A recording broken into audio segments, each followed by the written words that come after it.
All right, so walk us through this journey. So I thought it was amazing that you were involved with SBI, the STEP team, right away freshman year. Walk us through the 4 years of high school, especially as you're getting towards junior and senior year and taking steps to get prepared for life after high school. Yeah, so I joined the step team my freshman year. You know, I was the only freshman on the team, so that was nice. I didn't end up playing JV basketball. I think I played like 2 games because the coach actually left a jersey waiting for me, and you know, I didn't even like it, and the team wasn't very good. The coach wasn't very good, so I just didn't play. I still played outside. Talk to us about that relationship. So you were super passionate about basketball. But Yeah. and I think this story is not unfamiliar to many kids going through school.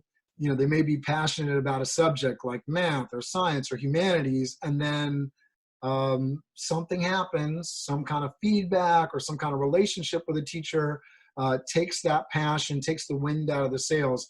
I said I was going to try not to speak, but I have a similar story in the sense that I got into some college classes. And I was passionate about writing. I saw myself as being a writer in the future, which is relevant to, you know, your and Nicosa's story. And you guys have inspired me to get further back into writing. But my dream when I was a child was I wanted to be a writer when I grew up.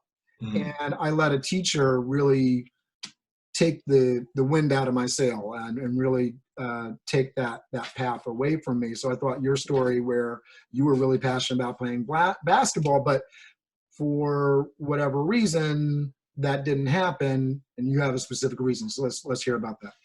Right. So technically that's with 2 coaches. So my freshman year I didn't play JV. The coach was Mr. Lewis, and it was like this Jamaican guy. He didn't know anything about basketball. So I just felt like it was a waste of my time.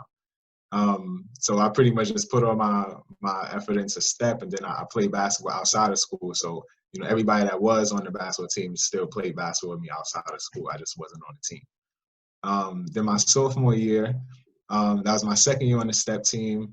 You know, so now at that point I was a little more well known in the school because like incoming freshmen already knew me as someone on the step team. My class already knew me as someone on the step team, and upperclassmen did as well. So I was able to, you know, get in good with all the upperclassmen early. I didn't play basketball in Randolph that year either because if I'm not mistaken, that year the coach was Mr. Sanchez, which was one of the gym teachers, and me and him just never got along. That year he was actually my gym teacher, and me and him got into it. And I had like growing up because, you know, I grew up on 181st Street in T-Bout, so a block off of Webster, and like it's not too far from the precinct. You know, it wasn't the worst neighborhood, but it's definitely not the best neighborhood at all. So you know, I didn't live with my father, so I had like a weird issue and relationship with authority. So it's like, even though somebody was supposed to be the authority figure outside of my mom, it was like you still had to, you know, respect me and earn my respect the same way I had to respect you and earn yours. So even though somebody was, you know, a teacher already, if they talked down to me, I typically, you know, responded with the same energy. But I had like a little rule. Is like if somebody talks to me, you know, out of line, even if they're an authority figure, I kind of give them 3 strikes. So you kind of get 2 times to talk to me out of line that I feel, and then I'm gonna address it. And then if it came down like physical, you get 1 time, and then I address it. And that first gym class that I had with Mr. Sanchez, he used all 3 of the talking strikes. So every day, me and him were like just always at it. So once he became the varsity coach that year, and Mr. Lewis was still the JV coach, I'm definitely not playing basketball.